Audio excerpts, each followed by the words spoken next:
عارف رومی رحمۃ اللہ علیہ فرماتے ہیں کہ مثال دینے کے لیے بات سمجھاتے ہیں، فرماتے ہیں ایک شخص جنگل میں لکڑیاں کاٹنے جایا کرتا تھا تو شیر سے دوستی ہو گئی، یعنی ڈائریکٹ بادشاہ سے دوستی ہو گئی، اور بادشاہ بھی وہ جو جنگل کا بادشاہ ہے، جنگل کے بادشاہ سے دوستی ہو گئی۔ اب وہ لکڑہارا غریب آدمی تھا، لکڑیاں تو کاٹنی ہوتی تھی، تو وہ جنگل کا بادشاہ اعلان کر دیتا جانوروں کو کہ میرا دوست آیا، ایک تو کوئی تنگ نہ کرے، اور دوسرا یہ کہ سب لوگ مل کے اس کے ساتھ تعاون کریں۔ کبھی کوئی جانور لکڑیاں اکٹھی کراتا، کبھی کوئی اپنی پشت پہ گدھا، بیل، گھوڑا، خچر رکھ کے وہ لکڑیاں باہر چھوڑنے آتا۔ تو اب اس کی بڑی دھوم مچ گئی جنگل کے اندر، لکڑہارا مزدور تھا، وہ بادشاہ سے دوستی کر کے بادشاہ ہی بن گیا۔ وہ گھر آ کے نا بیوی کو اکثر بتاتا کہ میرا ایک دوست ہے، میں جاتا ہوں تو ساری پہلے ہی مخلوق کھڑی ہوتی ہے میرے استقبال کے لیے، دوستی جو بڑے سے ہو گئی ہے۔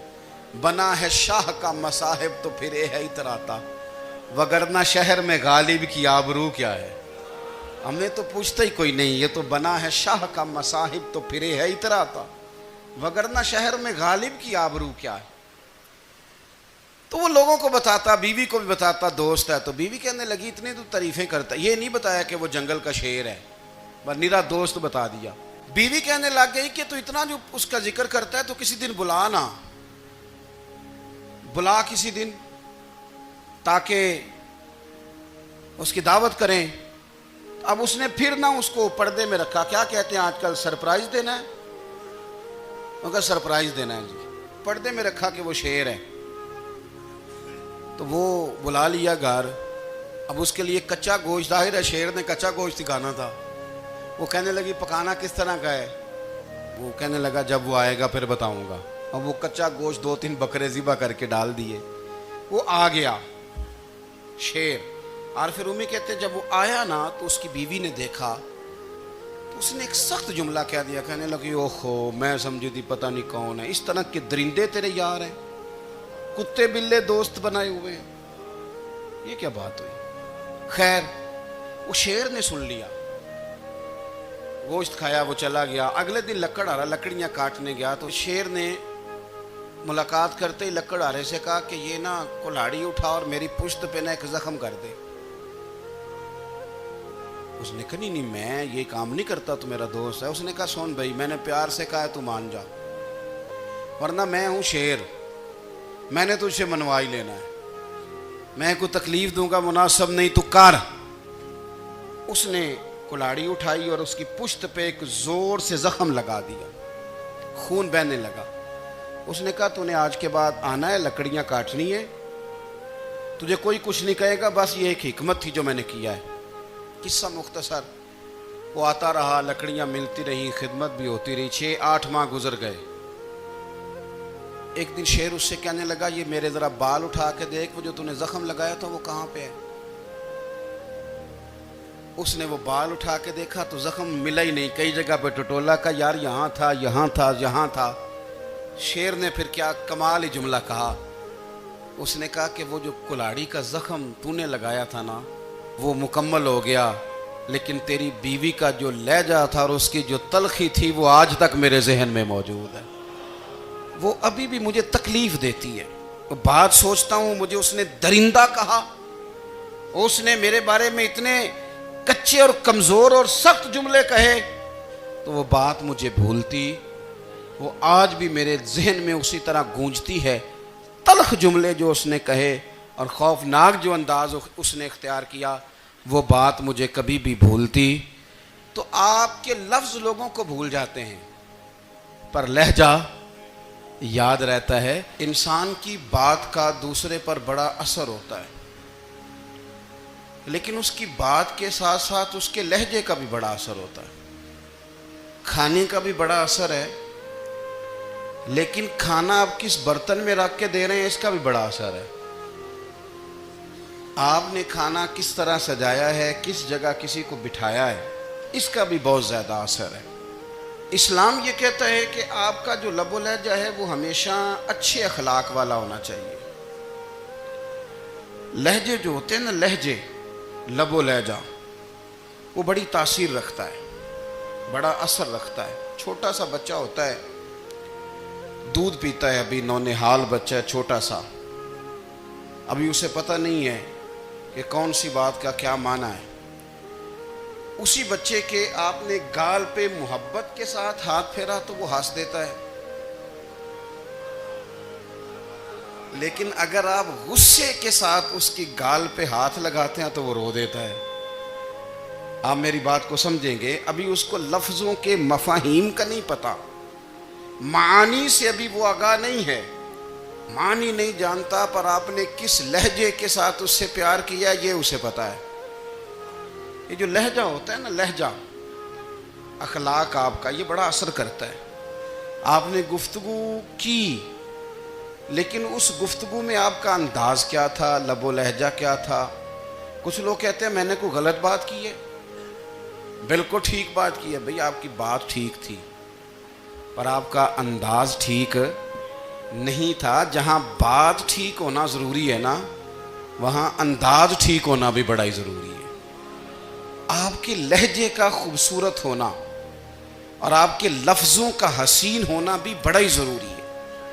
اگر آپ تھوڑا سا معاشرے میں غور کریں تو کچھ لوگ ایسے ہیں جو طبعاً ہی بیچارے دنیا میں آئے ہی شکوہ کرنے کے لیے.